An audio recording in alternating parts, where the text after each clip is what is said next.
love our pets. They are an extension of our family, and there is a bond between dogs that is hard to explain or hard to describe. Our guest this week has a dog training and a dog business, and she is from Milton, Wisconsin. She is Rose Mansavage, who is a former law enforcement agent with the Madison Police Department. She is currently a real estate agent and again own a dog business in Milton, Wisconsin.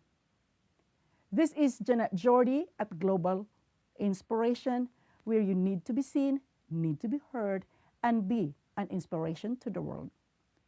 I would like to remind our viewers to click on the subscribe button as well as the bell button so you get a notification every time a video is released. Friends, let's welcome to the show Rose Mansavage.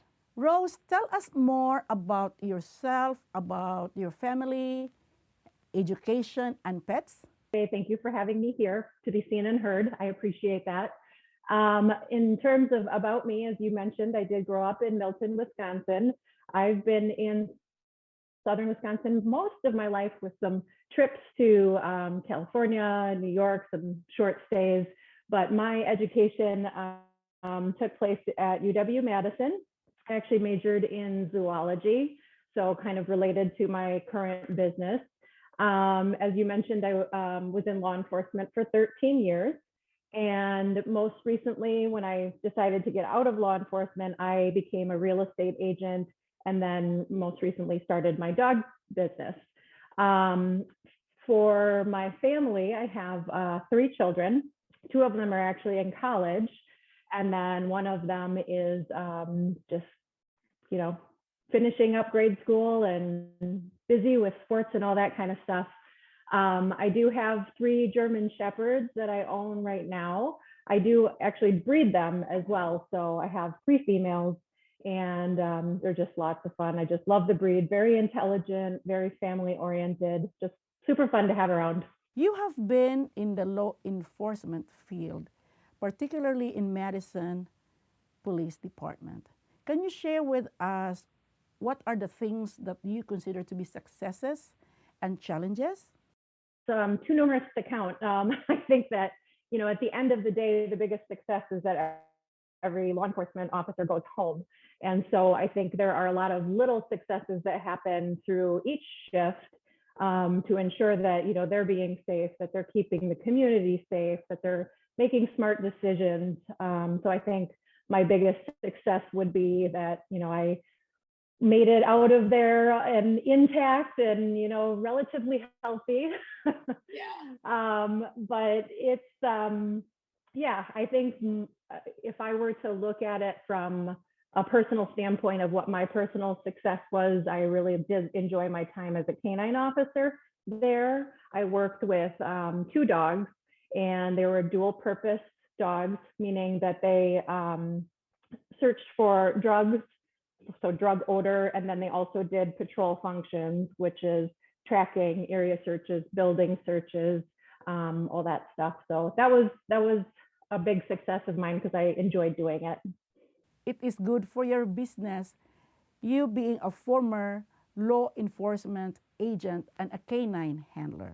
In 2018, you became a real estate agent. And in December 2021, you created a dog training and a dog services. Tell us more about that, Rose. I was a real estate agent in Madison for a couple years.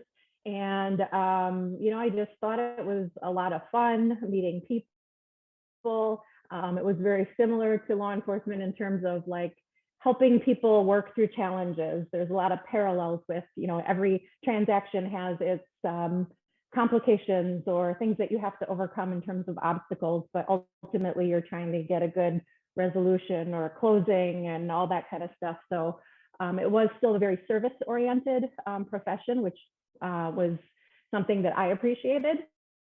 And then, ultimately I just came to realize that I really missed the dog training part of it. And I had my personal dogs that I was working with, and I also volunteered for a nonprofit organization that is in Madison called Custom Canine Service Dog Academy.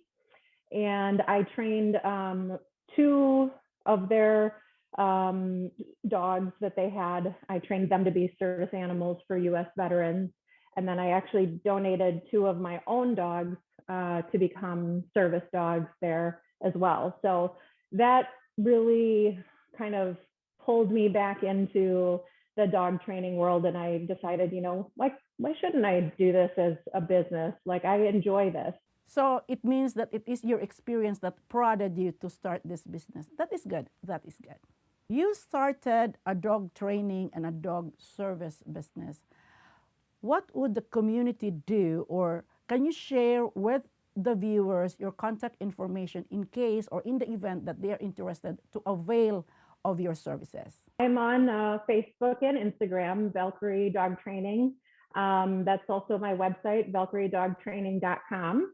So you can find me there. This is the spelling, just to give you a little history. The name is very unique. I get it. It actually comes from Norse mythology. The Valkyrie were usually depicted as women on horseback that would go down to the battlefield and take the fallen soldiers back to Valhalla. So back when I was looking for a strong female name, I asked my daughter, do some research, find me a nice, strong woman name. And she found Valkyrie, and I loved it. I loved the story behind it. I loved, the kind of empowerment behind it. And that's why I decided I'm going to name my dog business after it as well. Yeah. I asked my son, because the name Valkyrie is very familiar to me. So I asked my son, what is Valkyrie all about? And so we did a little internet search, and then he showed me the picture of Valkyrie. You are into dog training and dog services, but what particularly are the services that you are offering to the community? So I do a lot of private lessons right now. So I go and work one-on-one with people and their dogs. I like this mode of teaching because then I can empower people to do the training themselves, and they can apply it to different areas of training. So usually that takes place in their home, because that's where the dogs are kind of exhibiting the challenging behavior. So we either work in the house, or we work in the neighborhood, or we go to a local park, and we just do kind of more either behavioral modification. So maybe the dog barks a lot when they see another dog. Maybe when guests come over to their house, they jump on the guests. So we'll work on teaching the dog a new routine around that encounter. And so I think that's been very helpful for people. And the second service that I focus on, which I probably enjoy a little bit more, is a board and train option. So I take a dog into my home for 2 weeks, and then I work on all of the things that I see that can improve the dog and the dog's relationship with their family. So, for example, things like their feeding routine. Is the dog just kind of jumping into their dish and throwing food all over the place? I will kind of help them learn a little bit more self-control, which kind of bleeds over into other areas of their life, is waiting at doors so they don't get to just rush out and stuff like that. And then I work on the general obedience and any behavior modification that the family might want me to work on. So that happens for 2 weeks. And then I make sure that the family understands what the dog can do, and where essentially it's going to go with more training, so that they can kind of take over that type of training, and just to make sure that they're going to see success when the dog comes home. I love the board and training session. You being the owner of this business speaks too much about yourself. It shows that you are very brave, a fighter, courageous, very inspirational, and a loving person because it takes more emotion to be caring these dogs. My next question has nothing to do about dog training or dog services. Am I correct to say that you are half Filipino? Yes, Yes. very proud. Yes. Yeah, and your mother is a good friend of mine, Tess Douglas. When we say Filipinos, we know that we love our family.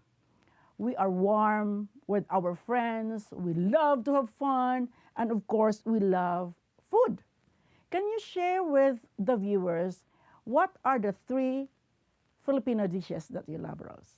Boy, where to start, right? Definitely pancit. I love pancit. And then I would say adobo, more so chicken adobo, and definitely lumpia. Yes. Gotta love it. Although I had the fortune to go to the Philippines. It was in 2017, and I was afforded the opportunity to meet some of my extended family, and they made this stuffed squid that it was to die for. It was just the best thing I've ever eaten, but I don't know what it's called. Yeah, I love pancit, adobo, and lumpia, the crunchy lumpia. Yes. Am I correct to say that you were a board of directors of PAMANA, or the Philippine American Association of Madison and neighboring areas, I think 2 years ago? Yes, I was helping with marketing. Thank you for your time volunteering with the Filipino community, Rose. Last request from you. Can you share any inspirational thoughts or messages with our viewers based on your life experience?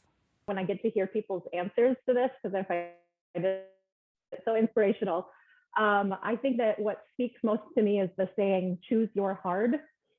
So, you get to pick being inactive and sitting on the couch leads to an unhealthy lifestyle. And that's very hard to deal with, right? Being overweight or feeling lethargic versus going to the gym every day and making the time to make yourself a priority and putting in the time and the effort and the work. That is also hard, right? And so you get to choose which hard do you want. So I've, heard many references of, staying married and working through things is hard, but so is divorce. Divorce is hard. So you have these choices in your life, and I feel that that's very empowering and, again, inspirational because either way, if you're willing to do the work, you get to decide which outcome it is. And I think that that's very meaningful to me. I agree with you, Rose. Life is about making choices. Life is what we make it. It's either we stay in the couch, watch TV, or go out and go to the gym. I appreciate your time giving to Global Inspiration, Rose. This is Jeanette Jordy at Global Inspiration, where you need to be seen, need to be heard, and be an inspiration to the world.